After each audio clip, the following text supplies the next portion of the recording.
one, now, go.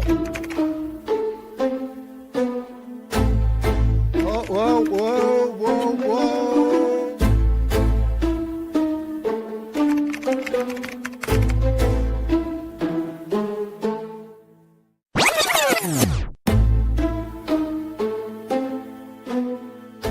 I'm Rod Duff, your host. And I'm producer Barbie. And together, we bring you our podcast, Insights and Straight Talk. And with that, producer Barbie and I are out.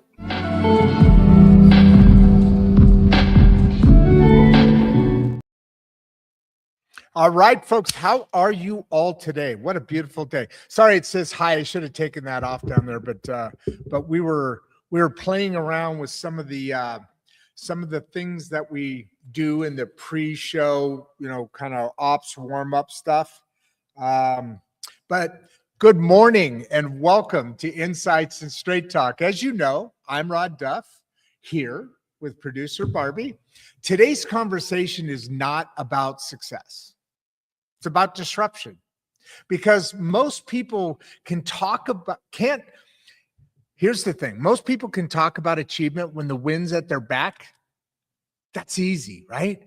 Very few people know what to do when the ground shifts underneath of them. Sorry, I'm feeling a little dramatic today.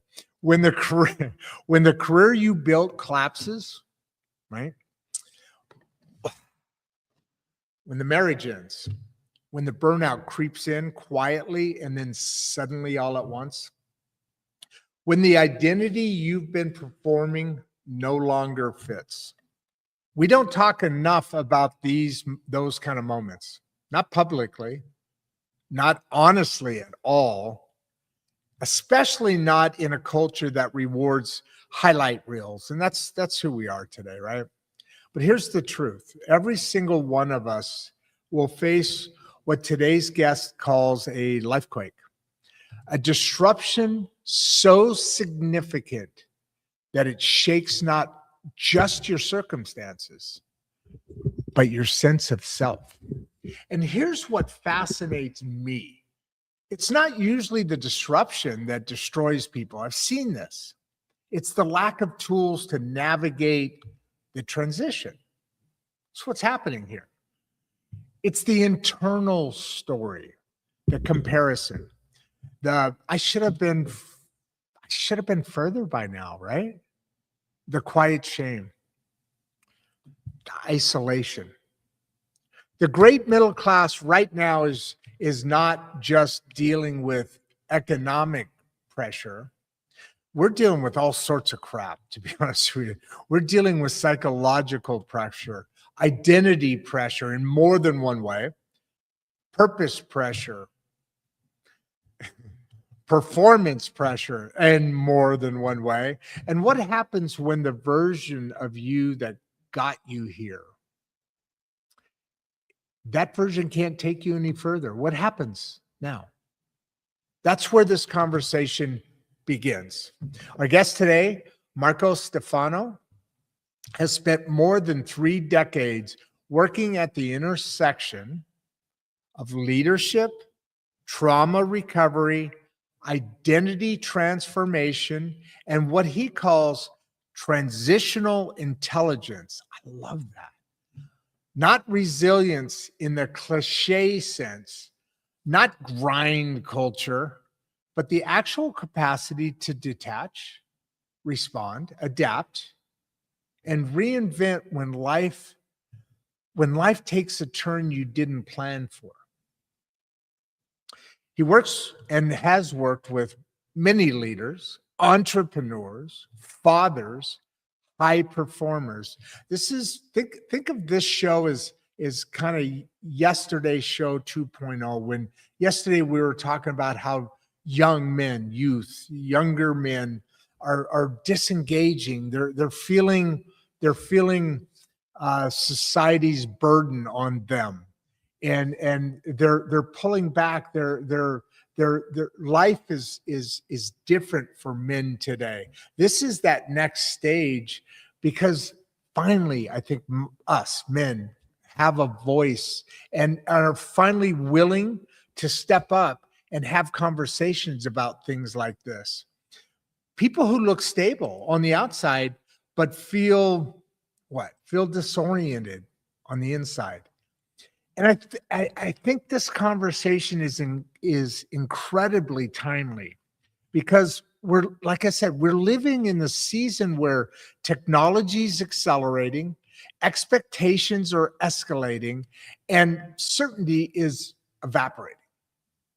So the real question becomes, how do I rebuild without pretending that nothing broke? That's what we've always done. How do you grow without denying the grief? How do you turn crisis into clarity without bypassing the pain? Right? That's where we're going today. Lean in. This is not a motivational prep, okay? It's not a motivational pep talk. This is an adult conversation about disruption, identity, and rebuilding intention. Mark, oh, wait a minute. Oh, okay. I wonder. Okay, I confused myself. I'm telling you, it's a weird day. It's just.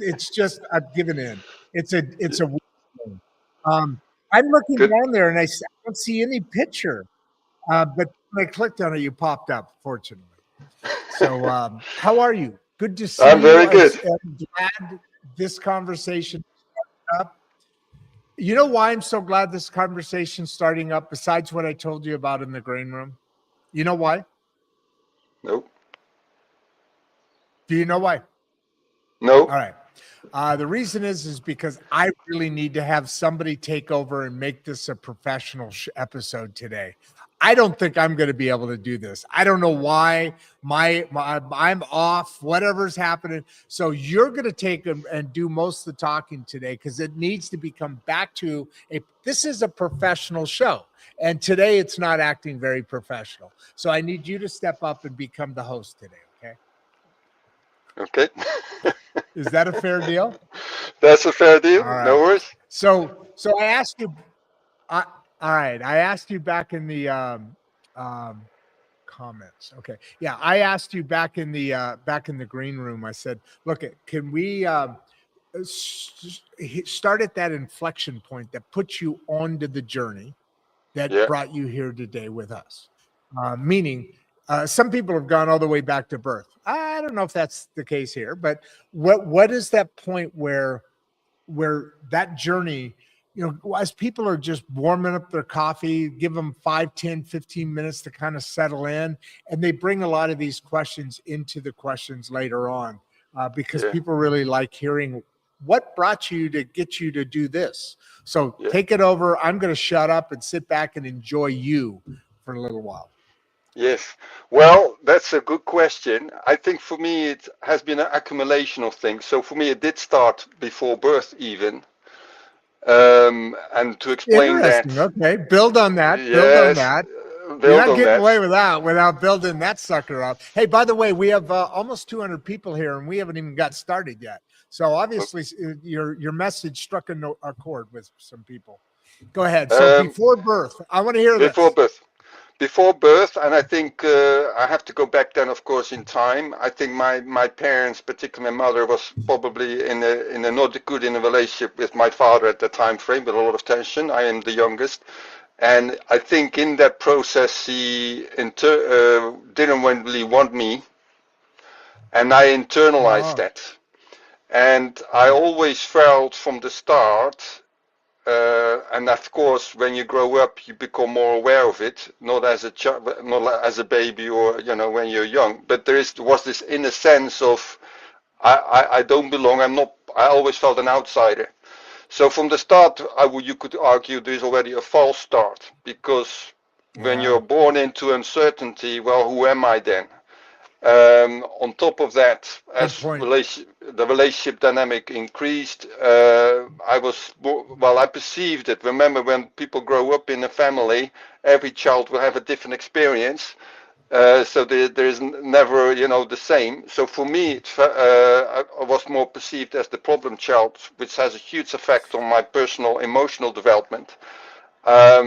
I went then through, how would you say that, a special school for learning difficulties, because I seemed to have slowness in learning. I had a light speech impairment. Looking back, that had more to do with the dynamics than anything that I'm not intelligent, because I believe I am very intelligent. But at that time frame, that had huge effect on my emotional development. Now, as I progressed through the years, I wanted to become a pilot initially with the Air Force. I come from the Netherlands originally, so I wanted to join the Air Force. That didn't work out, so I tried again with the civil aviation. That didn't work out either. So, and I didn't have the support in that sense from my parents, so it felt quite alone on myself. And if I look back to my younger years, I really felt for a long time purposeless. Where do I belong? I'm an outsider. Another way I always felt was as if I hanging in between heaven and earth. It's like an airplane that has no permission to land. That's how it felt.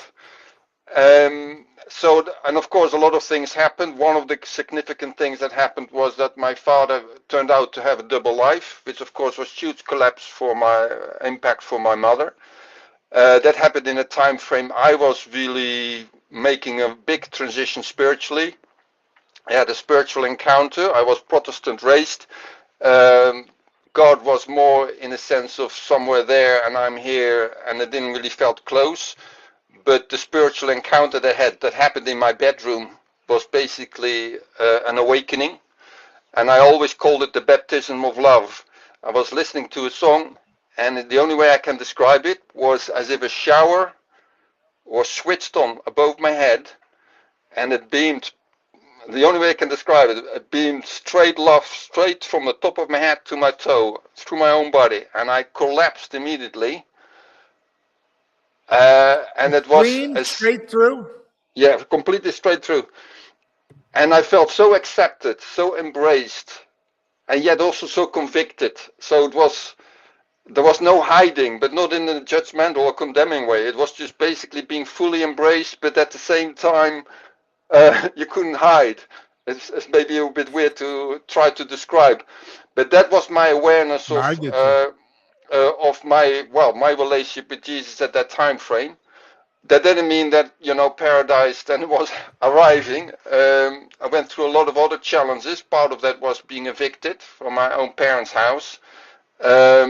I make some jumps here because for time's sake, there are so many factors that will build up to my pivot moment. 100%.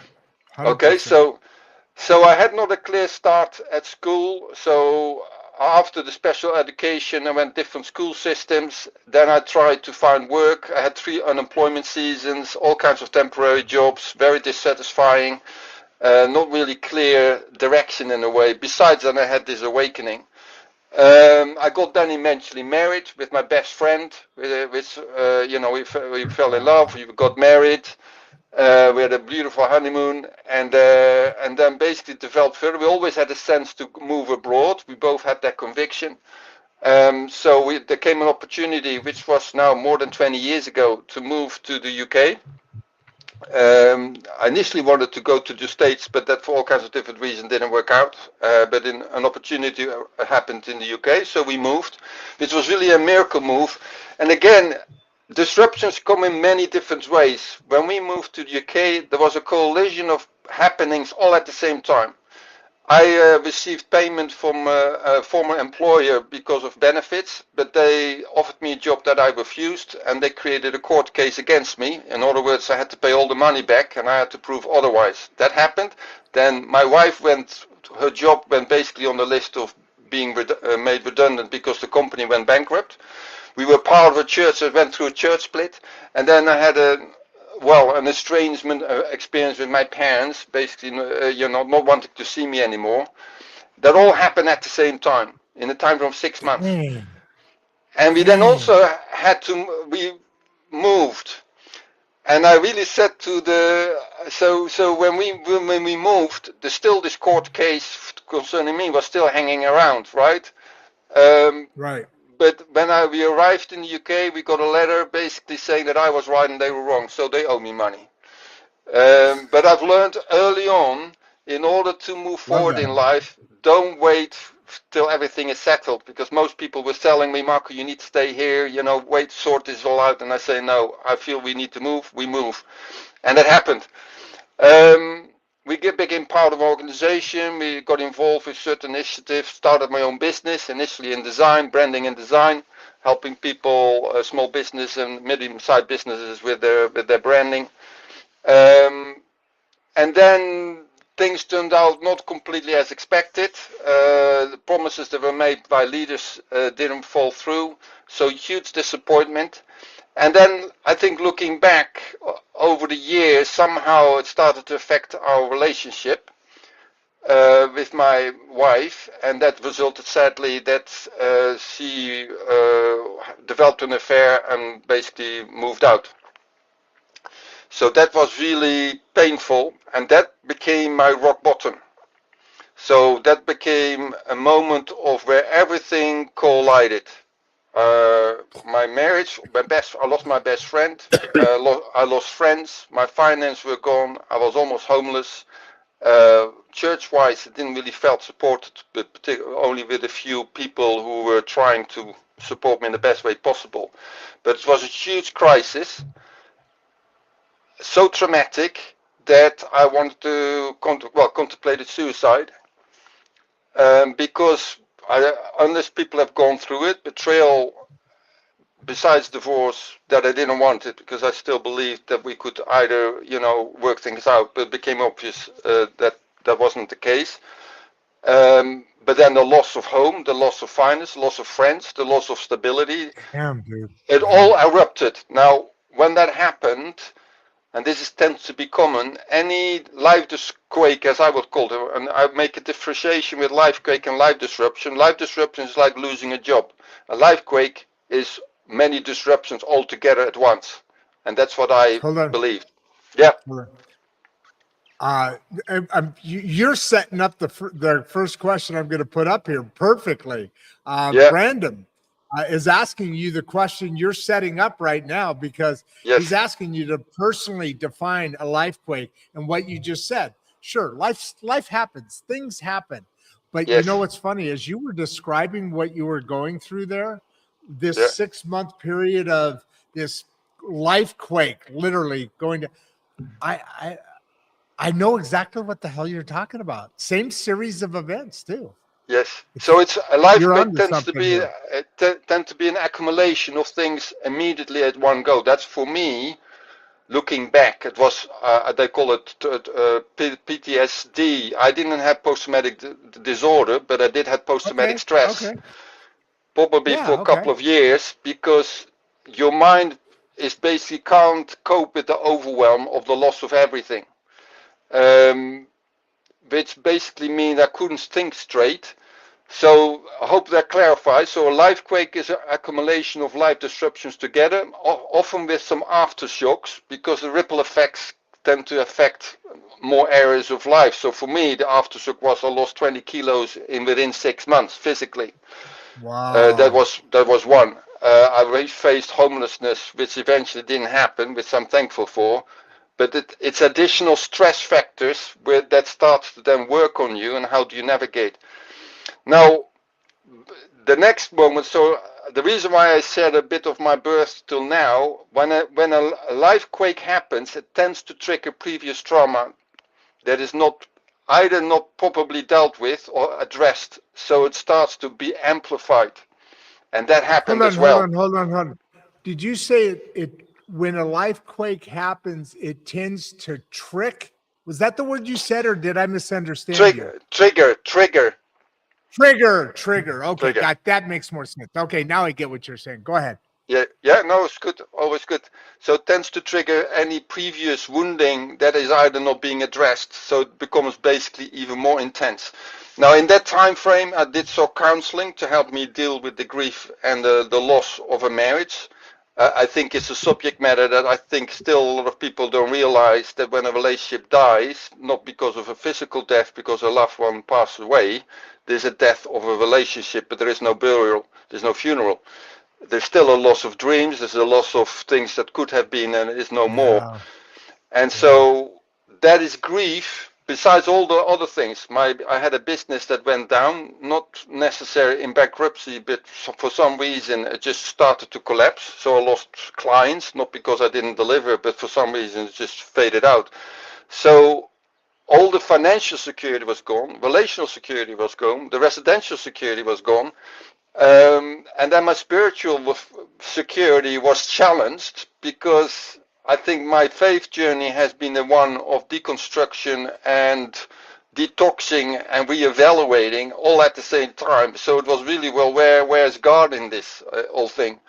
But this is another key moment that I'm still sitting here today. When I was contemplating suicide to drown myself into the sea, and remember, when I say this now more nicely, intellectually and comfortably, but you have to remember, when you go back in time, it was traumatic. I felt, for example, to give you kind of an impression, as if your heart is being fragmentized to the meter, and it's continuously on fire. Yeah. That's how I felt, but you can't see it. A lot of trauma, people make the mistake, well, you look okay, but most trauma is invisible. It's not only physical. Of course, when you have an accident, you can see that somebody had an accident. But when you go through an emotional trauma, like on this level, it's shattering. It's like, if you put it into a graphic, as if you have open heart surgery, and it's completely bleeding continuously wherever you go.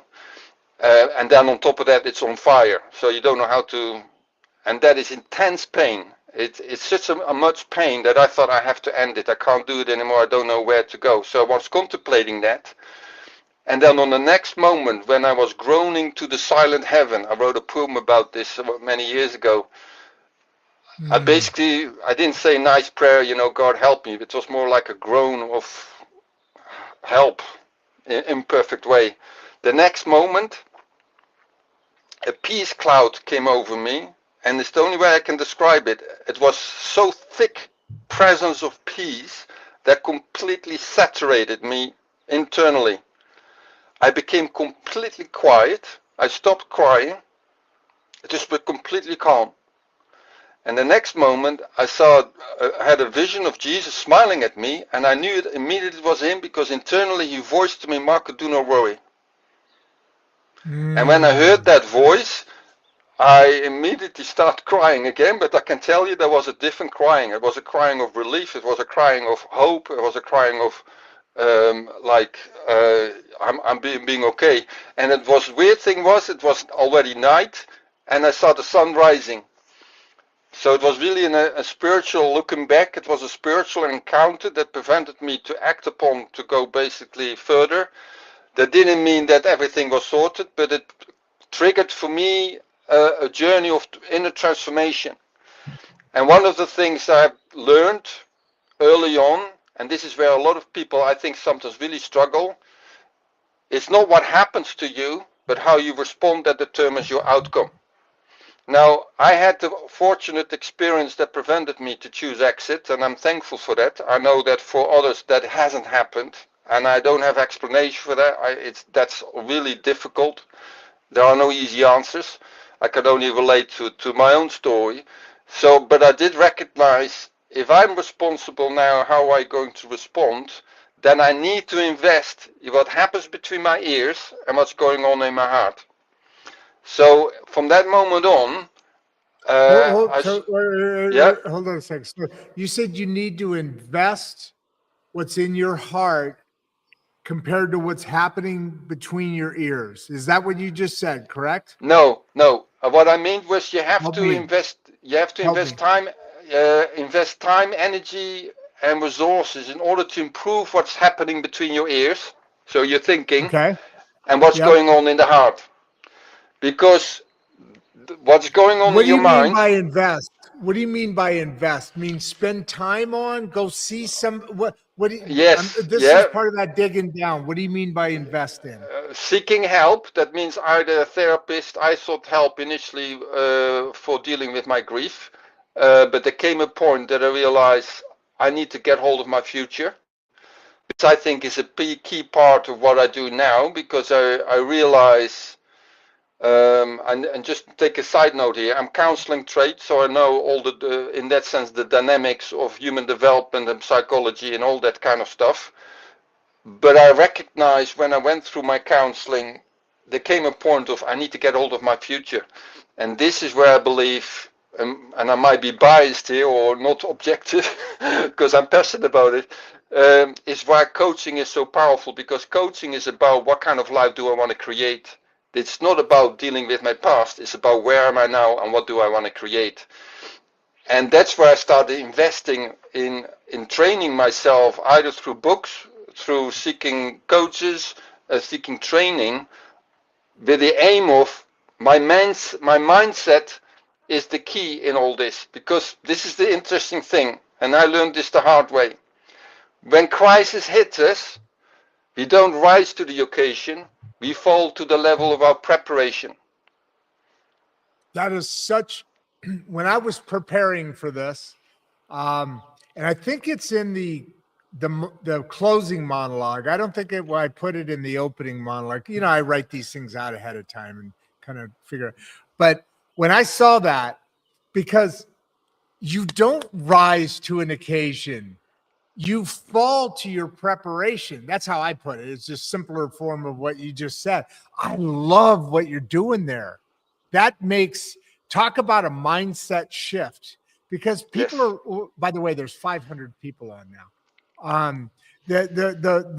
We grow up learning, you rise to the occasion. We're that, you know, I assume that's not just an American thing. That's, you know, I'm biased, but you know, I think we invented it because we always rise to the occasion. No, well, it's a popular phrase. It's popular. But what you said, say it again. That is the reality. That is the reality. When a crisis hits, we don't rise to the occasion. We fall to the level of our preparation. Now, and there's a Chinese proverb from a Chinese strategist, you know, in, I don't know, 300 before Christ, whatever. I can find out if people are interested. 10,000 years ago, the Chinese have really got some shit, right? So the best weapon is a prepared mind. Oh, yeah, absolutely. Could not. And that made me realize, even though I had already a certain level of awareness, I realized I have to invest in the quality of my thinking, because here's the other thing, and this is where I want to challenge people, also the listeners. It's the quality of our mindsets that determine the quality of our life, our leadership, and our relationship. So you can never outgrow the quality of your life, your relationship, your leadership if you stay the same thinking level or even poorer level of thinking and expect different result. It will not happen. And the reason why I'm saying this, because I also deal with leaders. You know what the definition of insanity is? You know this one, right? Do it the same thing over again and expect different results. Yeah. From Albert Einstein. Yeah. And this is the reason why I challenge people, and including leaders, because you know, sometimes I ask them when it comes in the right context, you know, so what is your growth plan? And then they say, well, what do you mean? I say, well, what are you personally investing in yourself to improve your leadership? And then there is silence.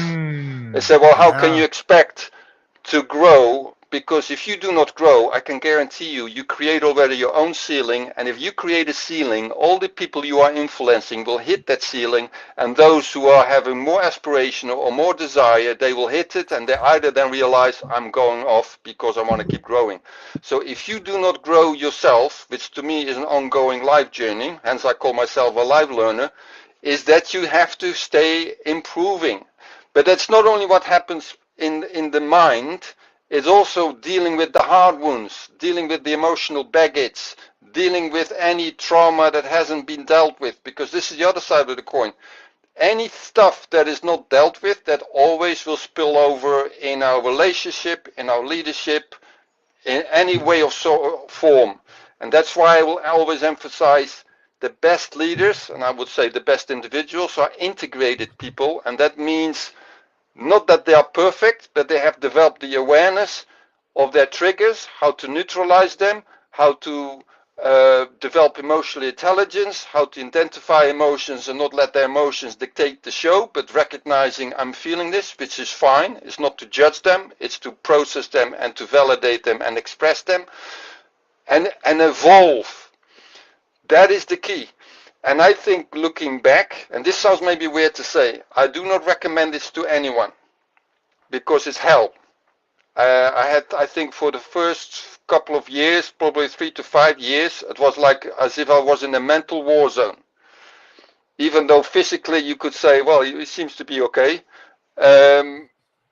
Internally, it was a battle on a spiritual level because I still had my doubts in my relationship with God, with Christianity, the mismatch that I saw, but also my own brokenness, my own shame, my own failures, the things that I regret, the things that I thought I should have done differently and I didn't, all these question marks. And then, of course, how do I survive? How do I keep myself afloat? How do I start a new business, etc., etc. All happened at the same time. But I realized that is the key. I have to take agency in the midst of crisis to rise my own leadership. And this is another thing. The first act of leadership, and people always laugh when they hear this, I don't know if that's going to happen now. Leadership means lead your ship. So who's the captain of your ship? I am. And if Yeah. Yeah. So when people say that, it says, you know what well, I call that? You know what I call that is there and there's a whole series of things here I want to kind of interject or comment on. In that how okay. First, a couple questions from now, I want you to tell me this. What does it look like when you're working with somebody? Okay, not yet. In a second. What? Because you're a coach, helping people come out of the things that they need to come out of in order to move past where they are stuck and bettering their lives, which we all can do because we've all been in places. My first question is this: so you've been there. I've been there. I'm sure most people listening, guys won't admit. And you know what? Actually, okay, here we go. Look at this. It's all guys with us right now. Okay, so here we go. So, what is the difference between you and your circumstances? Because they're the same circumstances I had. They're the same circumstances probably that Richard's going to ask about, or Jeffrey, or Joed, or Brandon.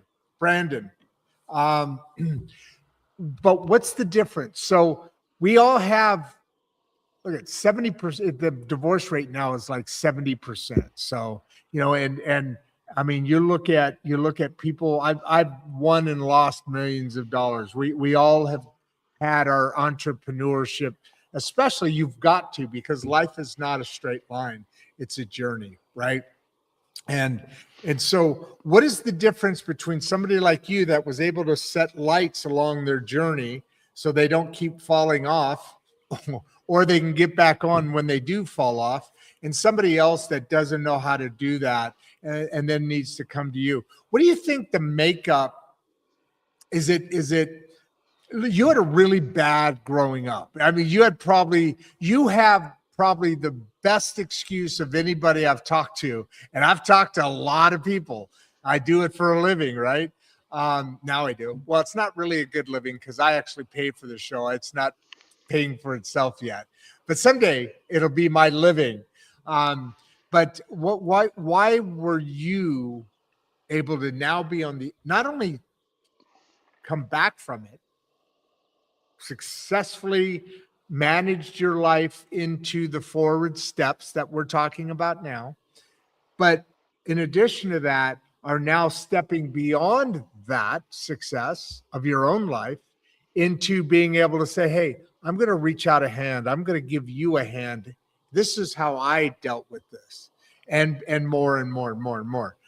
What's the difference between you and Bill, down the street that went and did it? Because I was there. One time The only reason I'm still here 3 times. One time, the only reason I'm here is because I didn't know who would take care of my dogs if I did it. Literally, that saved my life one time because I was there. And then the dogs. Sorry, that was a big memory right there. But anyway, what's the difference? Why were you able to? Were you I think trained in it growing up? No, I didn't have to. I didn't have the role models. I know. No, So I meant the opposite. I meant the opposite. You No, I hear had you. a horrible life. Yeah. I didn't have the role models, but I think, and I've been exposed to authoritarian leadership. I've been excommunicated. I had passive relationship, passive leadership. Spiritual abusive leadership. So I experienced leadership how it's not supposed to be. But interestingly enough, for me, it resulted into a quest. Well, what does good leadership look like? What does healthy relationship look like? And how can I break the pattern? So to answer your question, I think there are possibly 4 narratives going on that everyone has a choice in, regardless who you are. It doesn't matter about your gender, doesn't matter about your status, doesn't matter about your background, doesn't matter.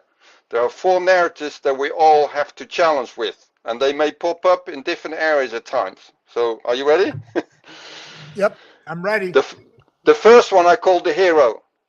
The hero is basically the one who begins to realize, okay, this has happened to me, but I'm going to turn this into power. I turn it into purpose.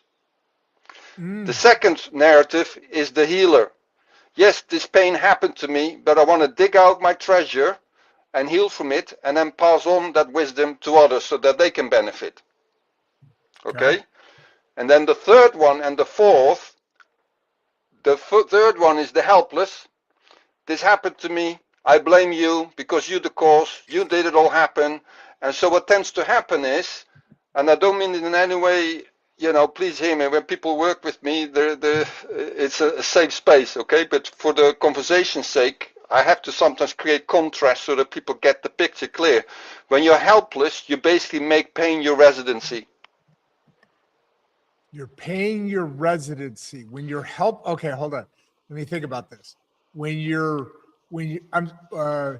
paying your residency. So your trauma becomes your currency. Yeah, what trauma can become, how to put it in another way, your trauma can become your safe place because it's, even though it's painful, it still is familiar. Okay. So it's almost like you have a broken leg and you stay in the hospital. The hospital purpose is to get healed and get out. But some people choose to stay because they get all the attention. Okay. Right? Okay. So that's the helpless mindset. Now the fourth one, this might be challenging to hear, that is the hypocrite. Because you can say all the right things, but there's a misalignment in what you say and what you're doing. So when you think about it, in any area of your life, am I the hero? Am I the healer? Am I the helpless? Or am I the hypocrite? In what area am I the hero? In what area am I playing the helpless? And you have to decide what it is. Now, to me, the key is I want to be the healer and I want to be the hero of my own story. But that means I have to take ownership. And that's where I believe leadership starts. You have to take the lead of your ship. So you have to make sure that any pirate that tried to climb on board to walk the plank, as I call it. So that's why I think that is a key decision that no one else can take. And I hope that makes sense. That people have to make a choice. Do I want to turn this around into something positive, or do I want to stay stuck where I'm at?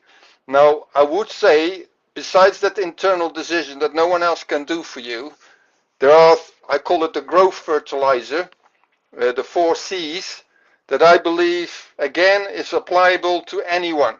Whether you're a leader, whether you're a parent, whether you're a father or a mother or a teenager or a young adult, doesn't matter. If you apply these 4 C's into your life, it will be a fertilizer of your growth.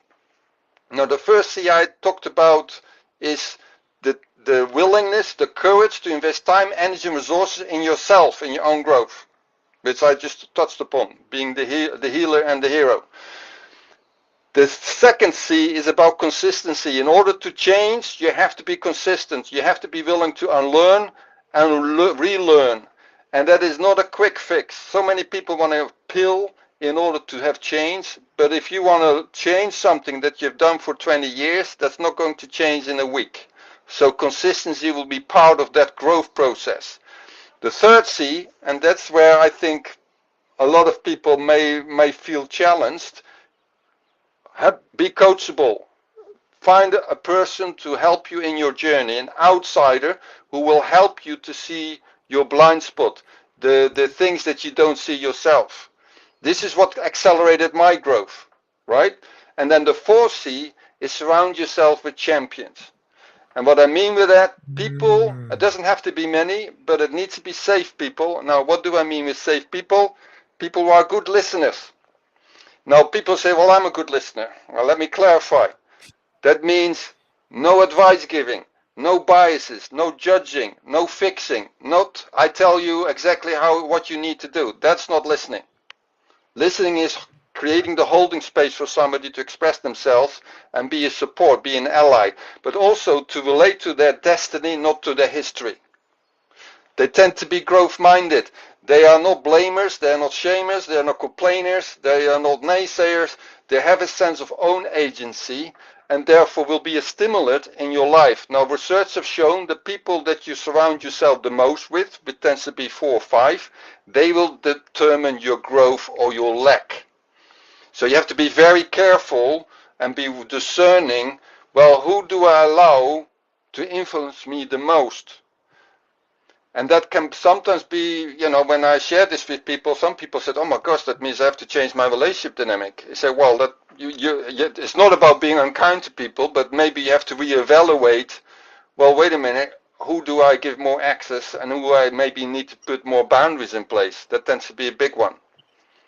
So when you combine these 4 C's, that creates the growth. Have you, come on in. Have you seen, oh, by the way, this is Marilyn. I call her Ms. Monroe. She's helping us. We talked earlier about the Mangum 2030 project, and it's got 5 pillars, which is totally different than the subject we're talking about today.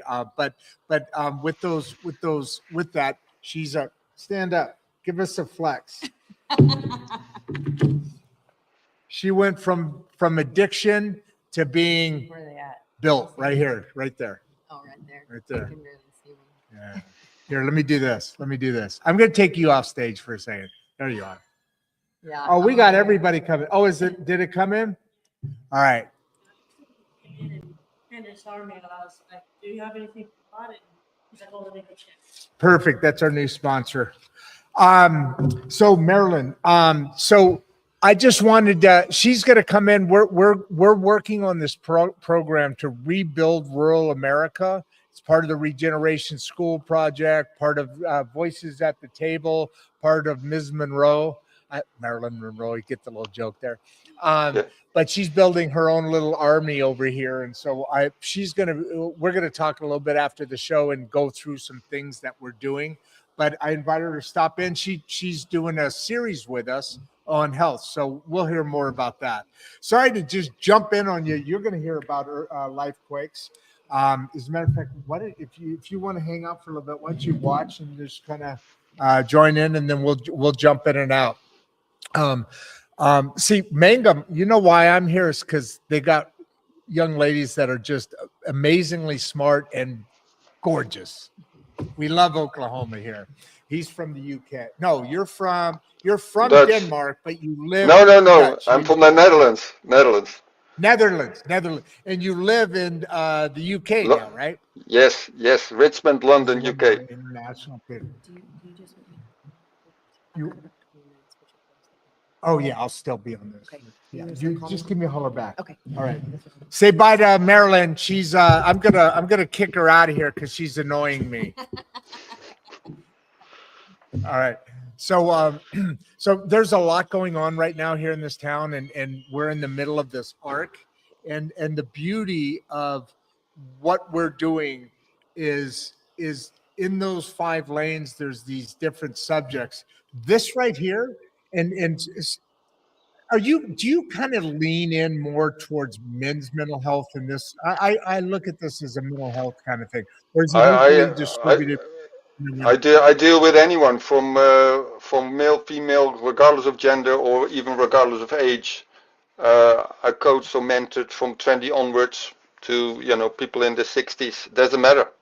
For me, it's the key is Okay, are you hungry for change? That's what I'm looking for. It doesn't mean you have to know the answers. Most people that come to me either stuck or something happened, but there is this sense of I don't know how, but I want to, and I'm prepared. That is the key, and I can't help people who basically let's do don't want this. to do it. Let's do this. Let's stay here for a second before we go into some more questions, which, by the way, we've already talked to Richard about this, but I think we can build onto it a little bit, because what is your biggest personal lifequake? And there's lifequake is the key word in his sentence right there. And how did it change you? So we've started talking a little bit about this, which is a very similar situation in my life too. And I think sometimes God just says, you know what?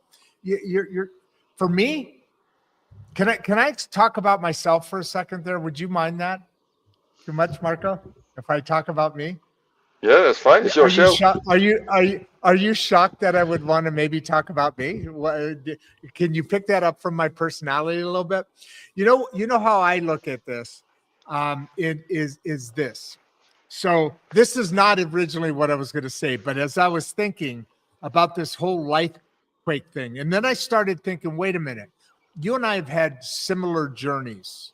These aspects here are on the similar journeys. They're similar on our journey that we've had separately.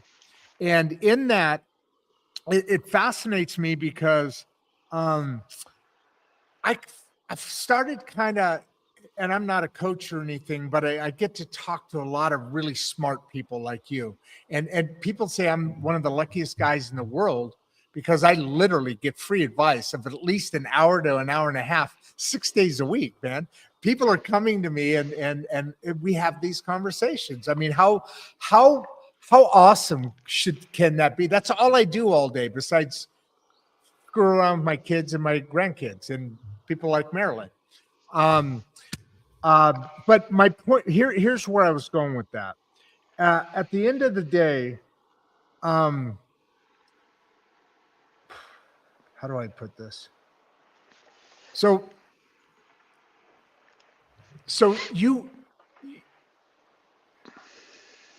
I have built a business, right? Okay, so producer Barbie and I have had a long time relationship. She's you saw her in the opening, you'll see her in the closing. She does a lot of stuff. But anyway, she told me once that I built my machinery business over 30 years. Sold equipment across the country and to the world. We shipped outside of the country a little bit, but not a lot. But anyway, she said, I did that for ego. And she said, for this, you're doing this out of love. And it's a different thing, right? And so what drives you and what brings you to certain places is fascinating, because I was always going this direction. And I like to say that finally God said, knock it off. This is where I've been trying to get you to go for 20 years. And sometimes I think that this is a long way to get to this, but sometimes I think this life hack, which you brought to me right here, life hack, not life hack. That Lifequake is something that I've been fighting all my life, to the point where, because you used this term, you said it's when all of it finally accumulates into one thing. Whereas life, you go through and, I should have not been, in college, give you an example. In college, I took a dual. I was a business major and a theater major. So I kept going to this direction because it was safe and it was the smart thing to do. And it was this, and it's what I think everybody else expected me. And it started creating this mask over my face that I lived behind. And then finally, 4 years ago, the Lifequake happened. And I'm telling you, I had a break. I mean, I was at a show in Florida, selling equipment, and that was the day of my life. That was my inflection point, and Barbie was part of it. Barbie was the brunt of it to some degree. But at that point, you know, it's fascinating. I'm older than you. You found it out a lot earlier. Maybe you guys in Europe are way ahead of you. We don't give you enough credit. No, just kidding. But I just had and I've had others, but this is fascinating that this show comes and lands on us right now, because I can totally relate to everything that you're talking about, because you tied it with the spiritual, because I had to come back to God. Not that he ever left me. No, I had to come back to him, because then he finally said, "Oh, okay, you get it now. Okay, are we on the same page now?" That life hack, I got back on the same page. It's a beautiful feeling, isn't it? It's a beautiful feeling. So was that your biggest life hack? Just to kind of come full circle back down to Richard. I think, yeah, what happened years ago. Wait. Hold on. I keep saying life hack again. I'm still saying Lifequake. Yes, Lifequake. I think for me, the accumulation that happened years ago all at once, that was my biggest Lifequake, as you would call it, with aftershocks. I think looking back, it has been my greatest gift, but it was wrapped in awful wrapping paper. Wow. But it has made me the man that I'm now today. I wish that some of the things I knew before. And also to clarify something else, because I just want to make this point too. When my marriage broke down, this is not about blaming or shaming. This is more about, okay, what has been my contribution? So I had to do a lot of reflection of the dynamics that I was responsible for, and had to deal with that or apologize for. And I think another aspect that I also don't want to, or want to emphasize, that I believe speeds up healing, is choosing to forgive and choosing to let go. And for me, faith has been important to that, because I can still remember, basically in the aftermath, when I found out that there was another person involved, completely heartbroken, and I lay in the bed and couldn't basically cope with the pain. And then I had another vision of basically Jesus' hand palm with a nail through it, and I knew immediately. Oh, wow. You had a vision of this? You had a Yes. vision of this? Yes. Wow.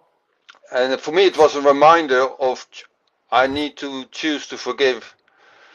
And then I realized, you know, and I turned it into a kind of a prayer. And remember, as I've voiced it now, it wasn't as perfect as it was then, of course. You know, I choose to forgive the persons concerned, and on that moment, as soon as I voiced it, in a broken voice, as if a dagger was being pulled out. And then afterwards, on reflection, it made me realize forgiveness is so powerful, because it's not that somebody or anyone gets away with what they did, but it takes out the sting that caused the offense or caused the hurt, and that will allow the healing to take place. Wound still needs cleaning, still need addressing, and this is where I think people may go off wrong, going back to, am I helpless or am I a hypocrite? Because again, when an accident happened to you, somebody drives and runs you over because they were an alcoholic, which is of course awful, but you still have to take personal responsibility. I need to go to the hospital to seek the treatment that I need in order to recover, because if I don't, I maybe walk for the rest of my life limp. So there's still, despite what happened to us, we still have to have agency for our own healing, for our own restoration. And that, I think, is so important, to equip yourself by the 4 C's that I mentioned earlier, because any C that you leave out, by the way, will jeopardize your growth. Right. Absolutely, no doubt about Okay. it. Yeah. I like those 4 C's. Hey, just build on that a little bit. Just keep building out exactly where you are, because Jeffrey's right where you are right now. If you look at his question here, Okay. Yeah. Let me and see. The what do you, how breakdown do you know actually. when? The Go ahead. Go breakthrough ahead. Go ahead. in the disguise. Well, let's clarify. Of course, I'm talking about a process, okay? So I've worked through a lot of things. By intentionality, I sought the help, and it's in the process that you get the breakthrough. Sometimes people have the idea of breakthrough is a suddenly, which could be, but in my experience, breakthrough comes through the slowness of continuously making the small steps in moving forward. That's how breakthrough also tends to happen, in my opinion. So for me, it was a build-up.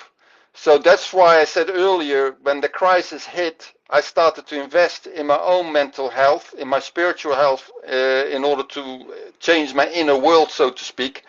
And I consumed books, and I wrote about it. A part of the other side of the healing is another aspect that I think speeds up healing is by start helping other people. Yes. That is Yes. a that's a game changer, because again, Couldn't agree am I with you more. staying into the helpless one, or am I going to transform this into something positive? Now, I'm not saying there's a time for healing, okay? If you're still with a broken leg in the hospital, you can't really help a lot of people. So please hear me. There's a time for everything. But to me, there came a point I need to translate this into helping others. It puts the attention away from yourself. You hear other people's stories. You begin to realize there are people worse off than you.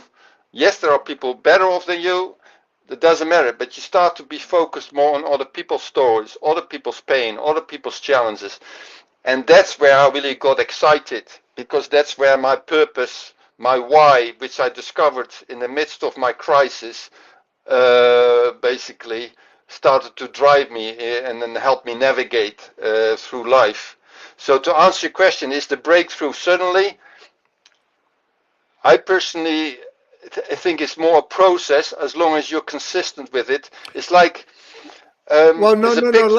Yeah, Let's step back from that a little bit. Let's step back and just pivot just a few yeah, degrees here, just a little bit of yeah, degrees. What you're saying, I totally agree with. But what I want to dig into here is it's like we were talking about intuition yesterday in a different topic, but yeah, intuition is a thing, right?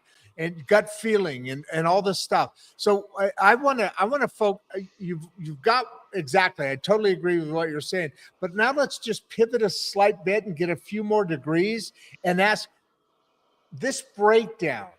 Do I actually know if this is a disc? How can you kind of you just described what he's asking you here. How do you know when a breakdown is actually a breakthrough in disguise? You just said that. That was my biggest breakthrough. So how do you start to trust yourself? I just want to expand on it a little yeah, bit. How do you get to a point where because sometimes I'm like, God, okay, I know I'm on the right path, but I doubt myself. I'm human. I'm yeah, yeah, fallible. yeah, yeah. Is that the right word? I had the How do you same. know? I Yeah, think the of course. knowing. Yeah. I think the knowing started by taking action on inspirational thought. So, Experience. So we're so, experience, right? so when I started to discover what my purpose was, which came, by the way, through a poem, which most people will know because of the Tolkien series, but to me it became very personal because I started The to what series? recognize. The what Say it series? again. The what series? The Tolkien, Talking? Tolkien, the Lord of the Rings, Tolkien. Oh, Lord of the Rings. Oh, okay. I don't know that one. What's the poem? Do you know the poem by heart? Yeah, I know the poem by heart. Is it long or is it? No, Do no, you it's mind four saying it? sentences.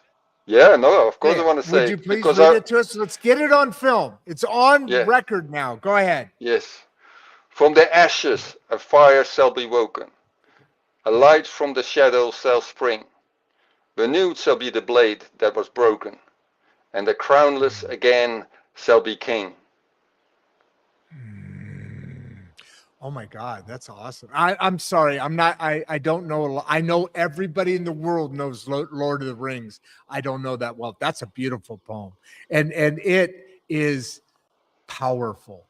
It is Just powerful. powerful. And Yeah. the first Yeah. time I read it, and this is why it made it so significant, the first time I read it, I started to cry.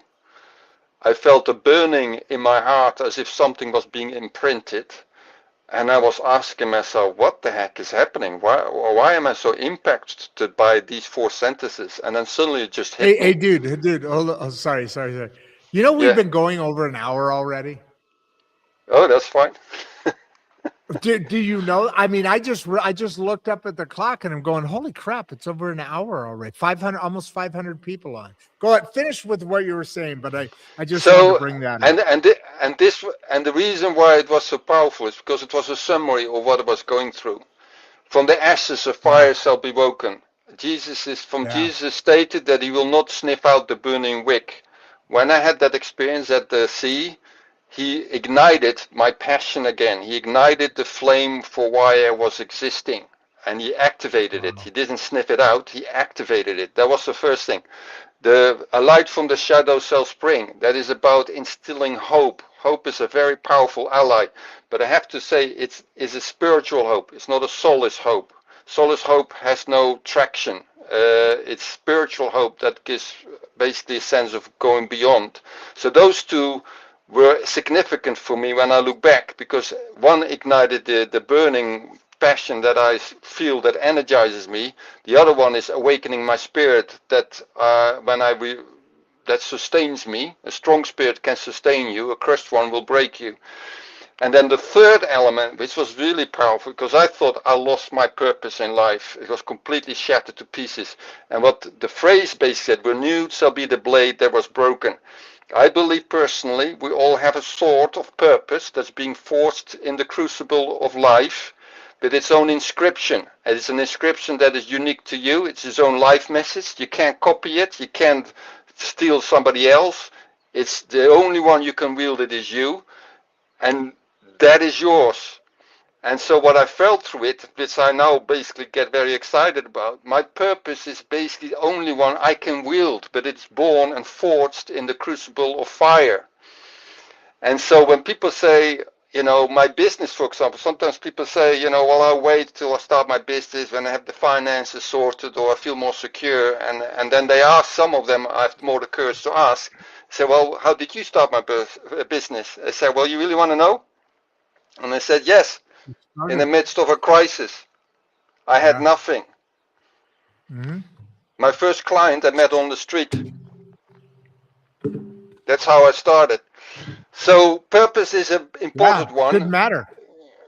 Purpose is your compass, is your why that helps you to navigate through life. And people may know, I've heard of Simon Sinek, who basically wrote the book Start With Why, and he wrote a second book, which is Discover Your Why.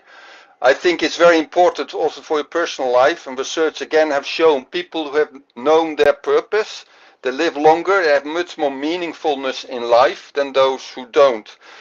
And I think you have to be very intentional to discover it. It's not by accident. Yeah, of course. Can I add to that?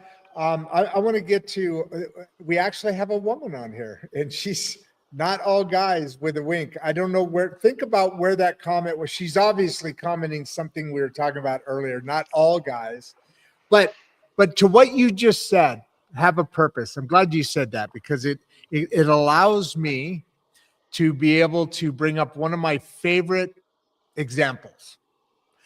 Do you know the term? Of course, you probably know the term centurion, right? Yep. People who live 100 years or more, right? Yep. There's other meanings, but the one I'm talking about is centurion, living 100 years or more. So back in I want to say it's the 70s. It might be the 80s, but somewhere 70s, 80s, somewhere maybe even 90s, somewhere in there. Somewhere over those 30 years, there was a study done. And somebody got fascinated about, hey, wait, there's actually pockets of centurions around the world. So they said, here we can study. How do people? This is when people if 50s, 60s, 70s, whatever, you're living 60, 70 years old, maybe that's a good life, right? But medicine's getting better and better and better now, so it's increasing. But they did this study, and they're like, okay, what is it about these groups of people that there's many, many people living past 100 years old? And they started the research, and they found out they're all in different populations, different parts of the world, different elevations, different foods, different everything. There was nothing connecting these people. As a matter of fact, there's one here in Kansas. And what they discovered was that each of these groups of people had a purpose. It happened to be a group because it was a group purpose, but like monks, for instance, right? Monks, right? So when what you just said, I could not resist adding a little color into that layer, because when you have a purpose, when you're like, we talk about quantity, which I was just mentioning there. We're mentioning there centurions, but then there's quality of life. And to me, it used to always be about quantity. But as I get older and as I talk to people like you, it is very easy. It's actually pretty easy, if you get people who help you get there, to have a quality of life, because you now live your life. You know what the difference between not having quality and having quality is? Knowing you, is living you, is participating in you, right? Right? That's what you're talking about, right? Yes. And I think it's important to... Before you go on, do you know what she's talking about? Mamet is talking about here, Marnette? Yes, I know her. Yes. Hello, Marnette. Welcome. Oh, you know her? Yes. Oh, you know her? Yes. Oh, what does she talk about? Not all guys. Not all guys. Well, because she's a woman. Not all guys are fuck ups. Are you saying that? No. How do you say her name? Well, ask her. Ask her. Or how do you say her name? Marnette? Is it Marnette? Marnette Sprouse? Is that her name? Is that ask correct? Her. I'm going to say it's Marnette Sprouse. Hey, okay, so not all guys. Are you saying not all guys are fuck ups? Is that what you're saying, my dear? Because I agree with you. Not all of us are. And I agree with you. But I don't want to make a gender, to be honest, because this applies to any gender. Not all guys. No, I thought she was just joking. She's got a big smile on her face. But I want to address the fourth element of the center of the poem, which I think is important to add. So the third element was renewed to be the blade that was broken. So getting hold of your purpose is powerful, because that will help you to navigate and face any life challenge. But in order to wield it, and this brings me to the fourth sentence, the crowners again shall be king. Now, what is that about? For me, it speaks about being secure and anchored in your own identity, without any facade, without any mask, without any persona to hide behind. You are completely secure in your own inner authority. Now, when these two are aligned, I can guarantee you can wield your purpose powerfully. But you can have your purpose and still don't know who you are. You can't wield it. You may know who you are, but you don't know purpose. You're not effective. So the key is, once you go through challenges in life, and Lifequake for me was basically my birthplace, so to speak. I discovered my purpose and I began to be crowned. Now the interesting thing is my name means marked and crowned one. So it's also reflected in my logo. To remind myself, we all are crowned. And if we have lost it, we can get it back. If we have lost our sword because we buried it or it's broken, it can be remade. And that's basically what I'm all about. Helping people to get their swing back, helping them to discover what makes them come alive again. To ignite purpose and empower them so that they can make their mark in life. Because I'm convinced that everyone on the planet, every person, any woman, any man, any young teenager or adult or father or mother or whatever has a purpose, but it's something. Doesn't have to be, sometimes people think, but it's such a big word. It can be as simple as, when I mean simple, not less, in helping and caring for somebody who is sick. It could be a family member. So for me, it's more about getting into alignment in who you truly are and get rid of all the assumptions and all the expectation that sometimes people have put on you or you have put on yourself that prevents you from basically being you. And that's why I want to stress this, because purpose alone is good, but you need to do it from a place of being, not from doing. And the problem with the West particularly, I would say, is so performance oriented. You know, it's all focused about achieving success. And working with people, what I've discovered is that a lot of high achievers are driven by pain that is traced back into childhood. And if you don't change that engine, that will have an effect later in life. And how does it manifest? You may be successful in business, you may be successful in whatever talent, but where it starts to have an effect is most of the time on relationships that either break down or fail or derailed, because you can have financial wealth, but you can be emotionally bankrupt. You can be relationally bankrupt. You can be mentally bankrupt.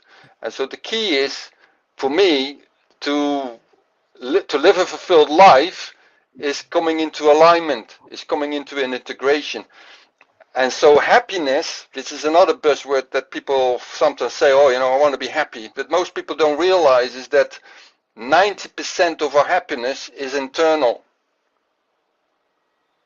10% is external. And yet the majority spend time on the 10% and neglect what's going on the inside. And if you switch that, and this ties back to longevity, I think, which I found interesting. I read a book, now you mentioned, about Centurion, a man who passed away, I think 2 years ago now. It was Benjamin Ferencz.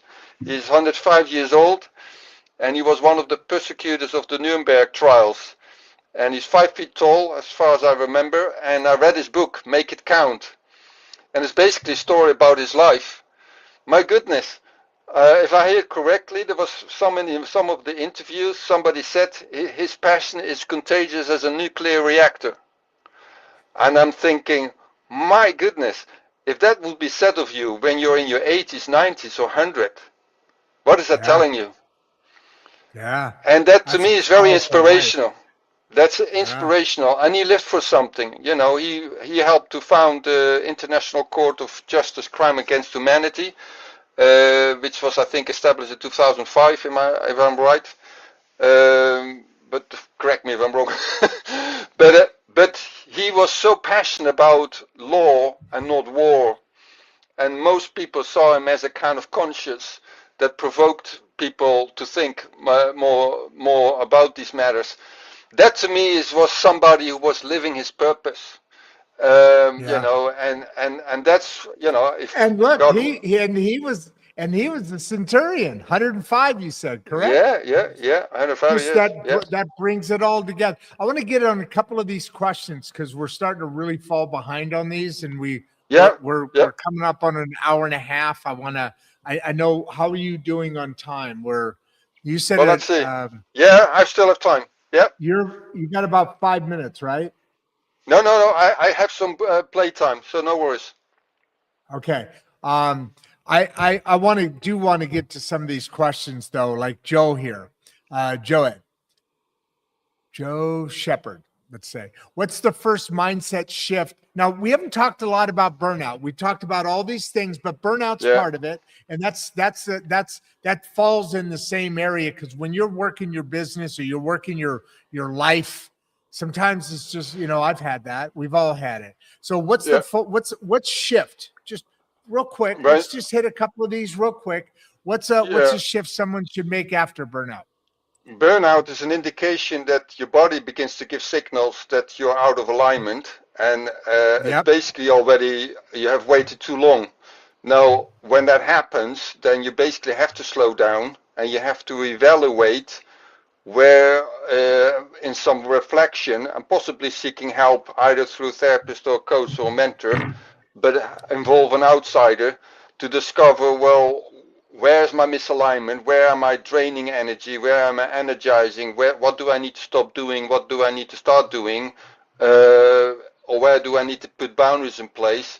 Reassessing priorities, tends to be the case. I could relate to it because I've been burned out just, I think, just before COVID broke out of COVID. This may be the wrong pronouncement. Anyway, because my body basically started to shut down. I basically couldn't go So anymore. what was your first, when that happened, what was your first mindset shift when Pay you attention. felt that burnout coming? So you pay attention to what's happening inside you. Yes, That's and what then you're ask saying. myself question. Turn inside. Yes, ask myself, okay, my body is now giving signals, so I'm ignoring something. And I think the reason why I was ignoring it is probably my survival mode was still very strong, born out of the crisis, because there was this kind of, I need this, make this happen. And then you push yourself. And part of it is also because I love what I'm doing. So that can be a kind of indirect 100%. kind of danger zone because you love it so much and you're not paying attention that you still need rest. It can overrun you. And this is why I always say to people, even a race car needs pit stops because otherwise it creates a crash. So, for me, I had to pay attention. So if my body gives a signal, I need a nap, then I give it a nap. Now, I'm not ignoring it.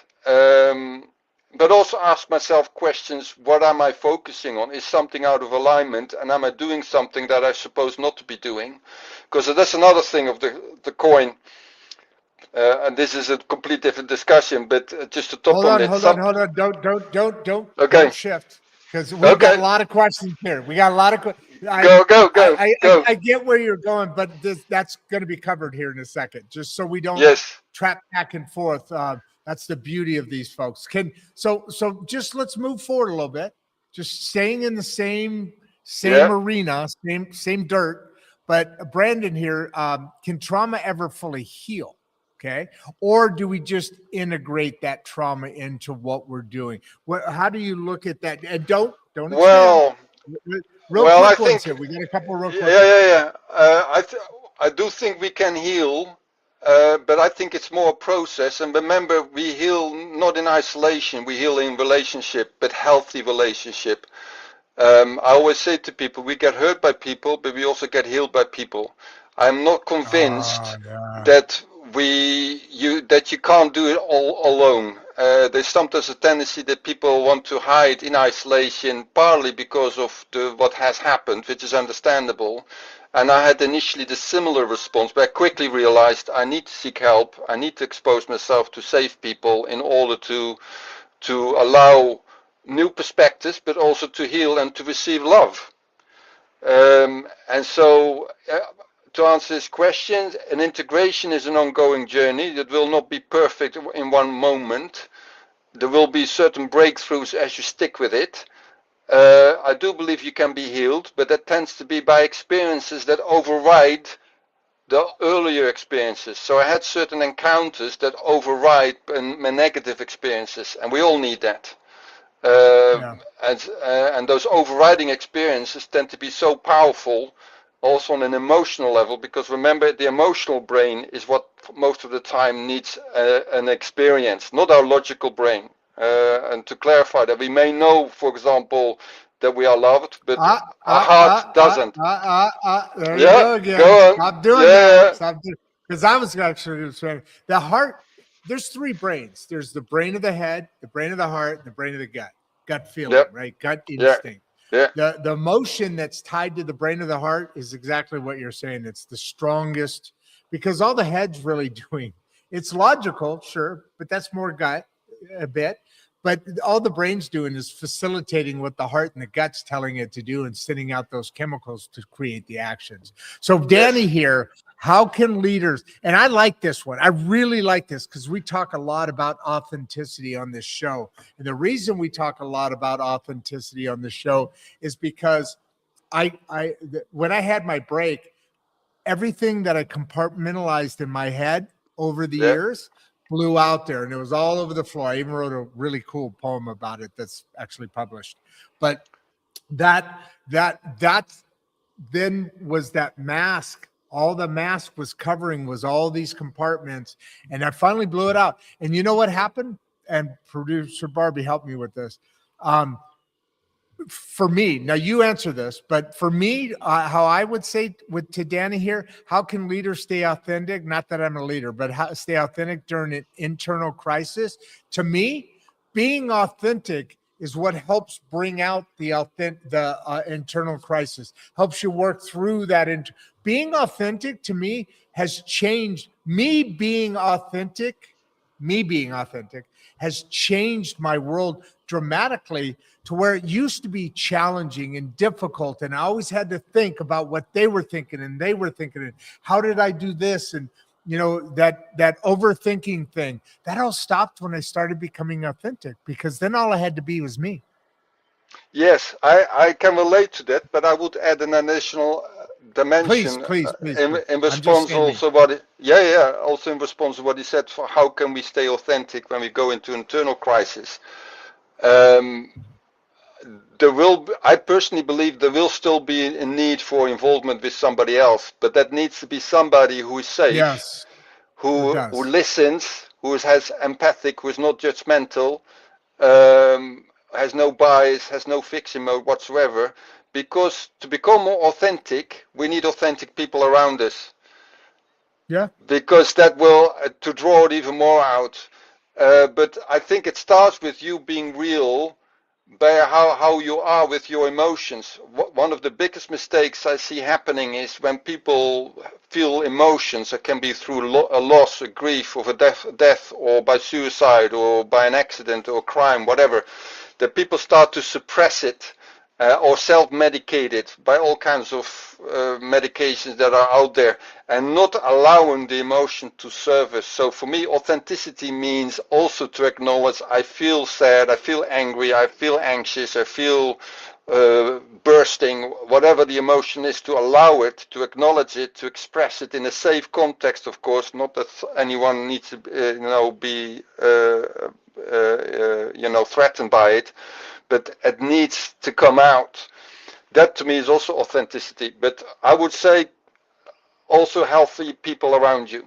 I hope that answers the question. That was perfect. By the way, I'm going to throw this up here right now. I just found out your friend Marnette. I remember I said back here. She said, "Where is it? I'm going to go back quite a ways now.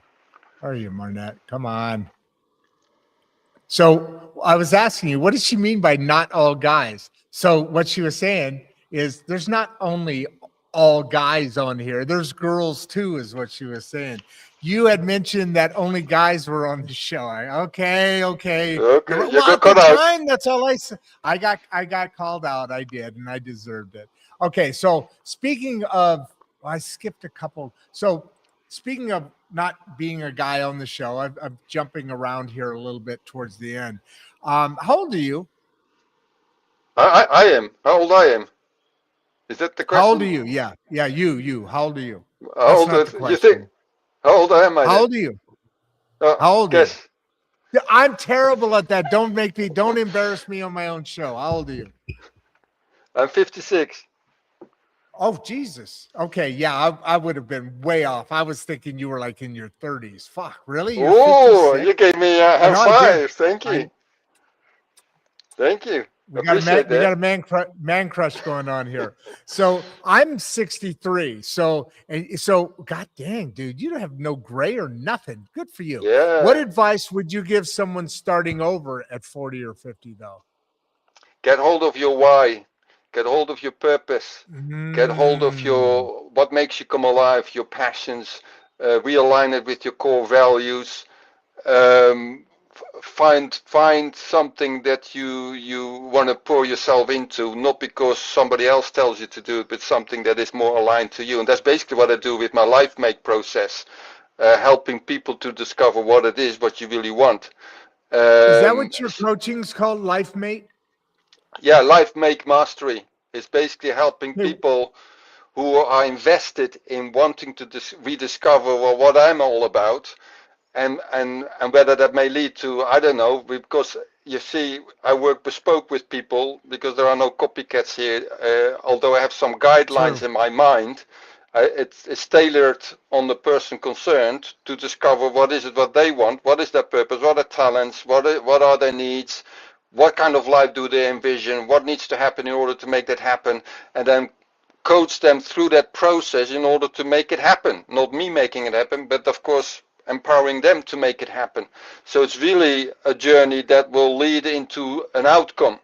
That's what we're aiming for.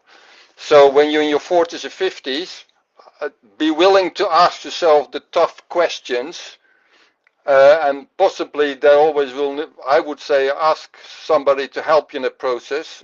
Of course, I'm available, so if you want to, then feel free to reach out to have a follow-up chat, how that may look like for you.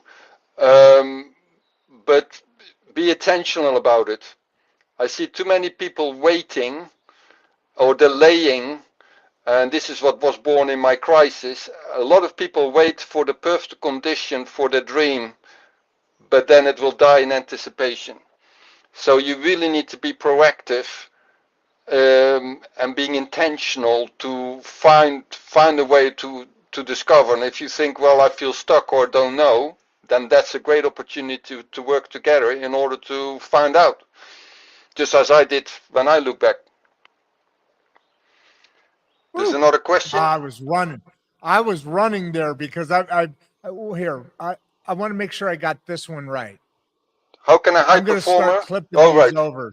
No. Wait, watch me. This is my show. Stop. Okay. Focus. Okay. Focus. Look at your screen. Yes. Is that correct? Is that one correct? That's the calendar. Yes. Just book in a call, and then we take it from there. All right. No. We don't.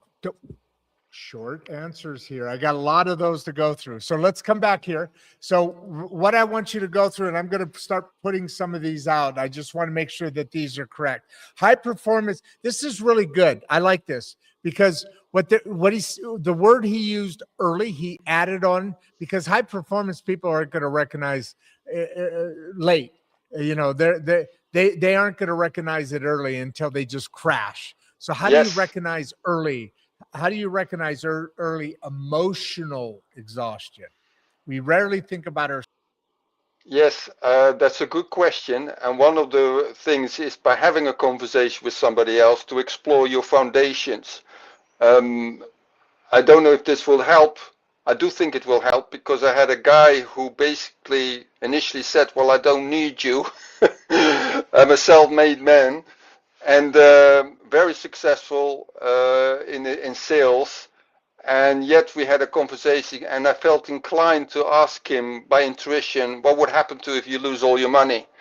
And that basically freaked him out, shocked him, and so we started exploring, and what came out was things that happened earlier in his life that became basically the major driver of what he wanted to do, is never to be poor again, but always be successful. And he started to recognize now that it started to affect his relationship, and even his leadership. So in order to become aware of your emotional climate, your emotional driver, and you are concerned about it, have a conversation.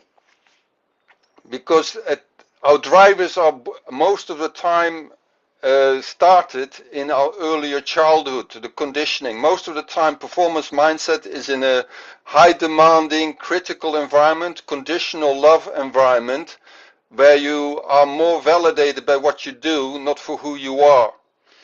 Tend to be a critical environment. I see that most of the time happening, and that builds into us, well, only if I do something, then I will feel validated, then I'm affirmed, and if not, then I don't have a right to exist.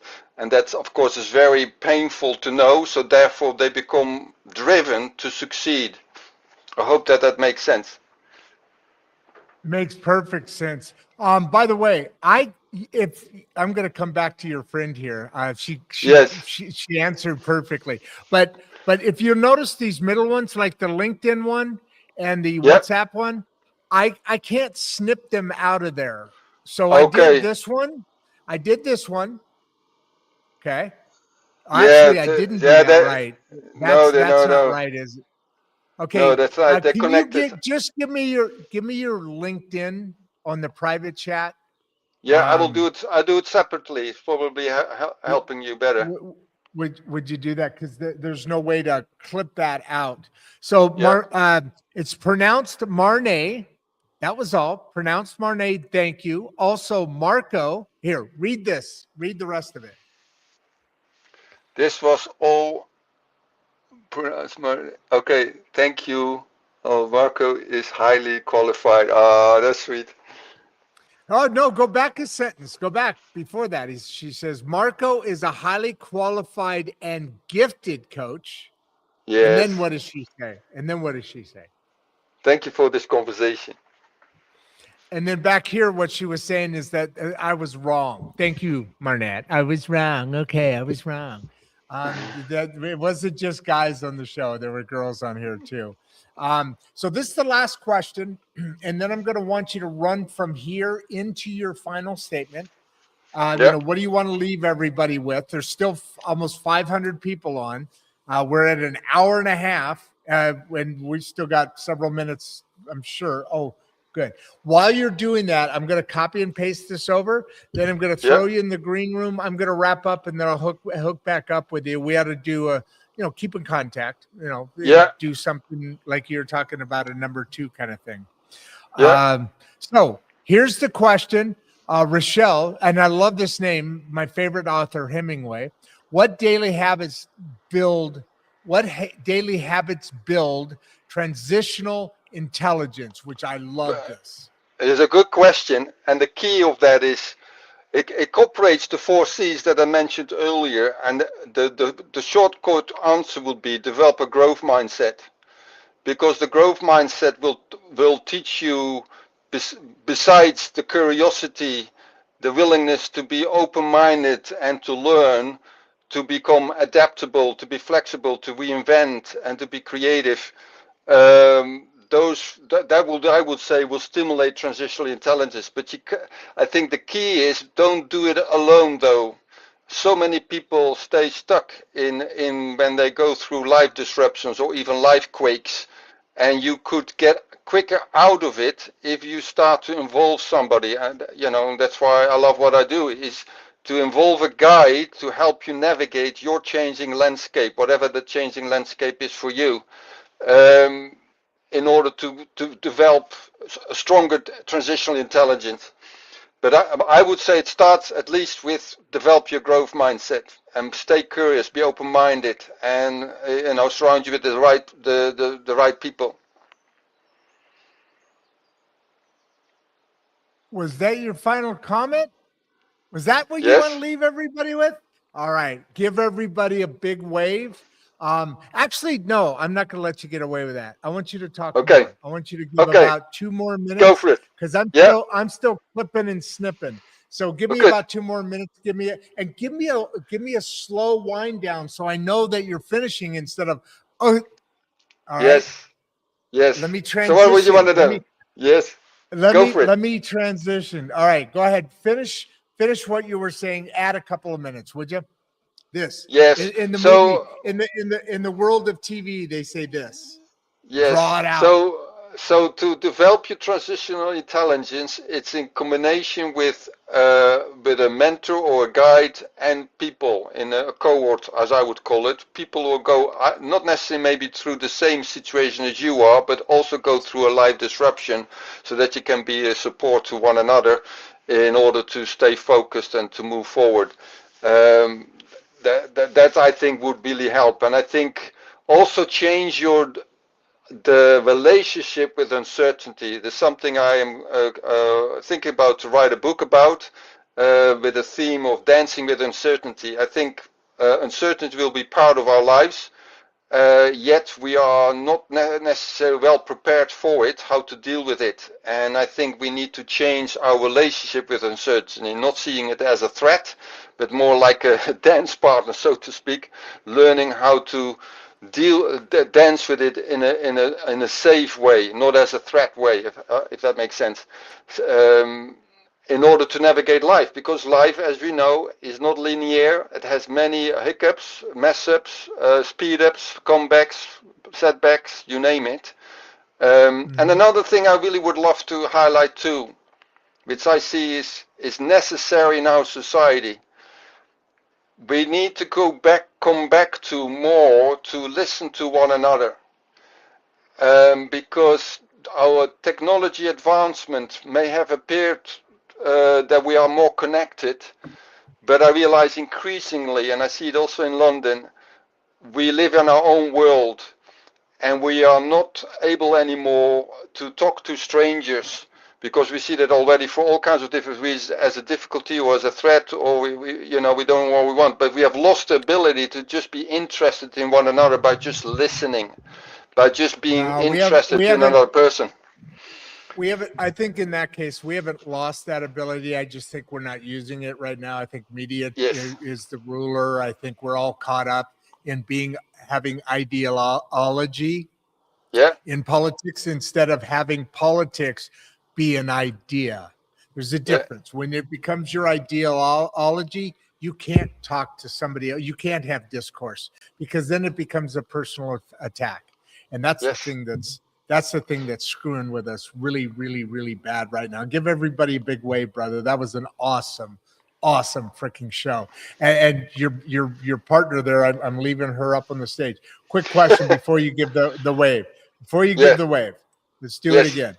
LinkedIn, that's correct. Is that correct? Yes, that's good. Yeah. All right. And this one? Yeah, that's the link to my WhatsApp. That one? Yep. What about that one? Yeah. That's all good. And that is back to your LinkedIn. Okay, we're good. Yeah. All right. I'm putting your girlfriend back up here. Give everybody a big wave. And that was an awesome show, dude. I really appreciate it. I'll see you on the other side. Okay. Thank you for having me. Oh, it's my pleasure. My pleasure. Thank you for dealing with our amazing, well, not dealing with them, dealing with me. They're a lot of fun to deal with. I get a little bit wacky sometimes. We'll see you on the other side, okay? Perfect. Well, hey, there we go, man. And I love Marnette. Is that how you Marnay? Marnay, thank you so much. I assume you live in the UK area over there as well. We have a really big following, believe it or not, in the UK. We have a pretty good following in Germany, and we have a really interesting following in Switzerland. A couple of them have actually flown out. Well, one of them actually flew out to meet me when I lived in Chicago. Her husband gave her a birthday gift, a 50-year-old birthday gift, and she flew out to Chicago. And so it's kind of cool. It's a very active group, and hopefully we'll be growing more subscribers and more active. And that's the importance, is the activity in behind it. But stuff like this really matters. Oh, USA. All right. Hey. Okay, now you got to tell me what part of the U.S.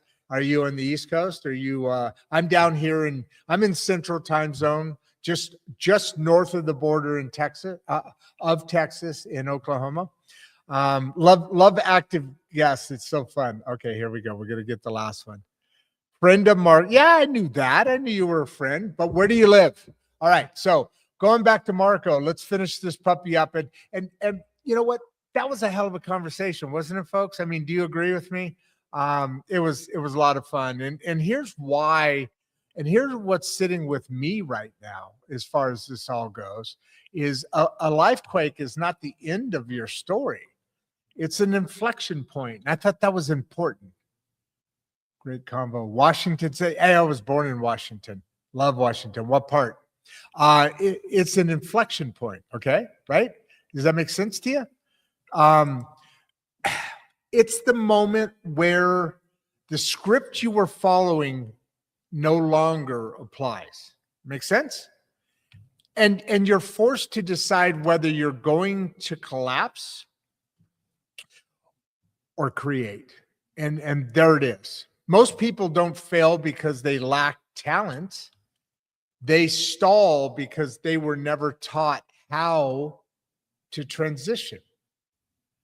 And transition is not glamorous. It's actually very humbling. It's disorienting. It strips ego. It exposes any fear. It forces you to sit in uncertainty longer than you'd ever like to. But if you lean into it, if you engage in it consciously, it becomes the forge. And the great American middle class is now in a transition economically, technologically, relationally, and honestly, psychologically. Man, woo, tongue twister. So this isn't about a personal conversation. It's about a civic one. Because when individuals don't know how to navigate disruption, communities fracture. But when individuals grow through disruption, communities stabilize.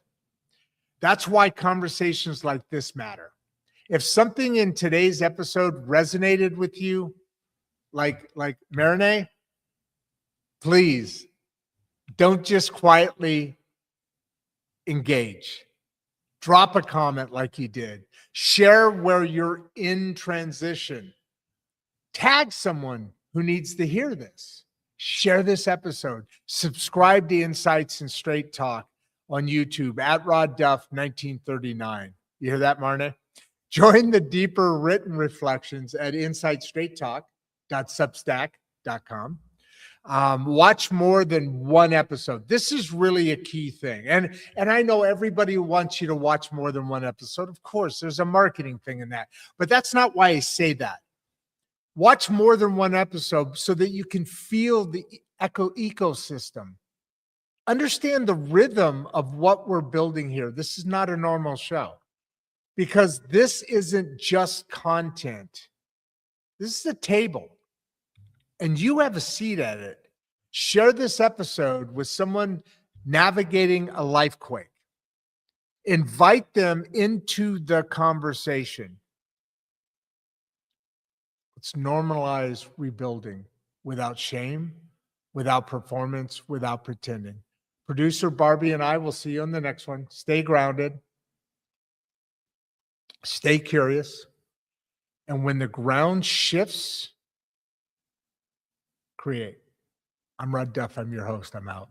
Before you leave, if you'd like to watch another one of the podcasts, click the first link in the description. We love having you here and we appreciate all your support. And with that, producer Barbie and I are out.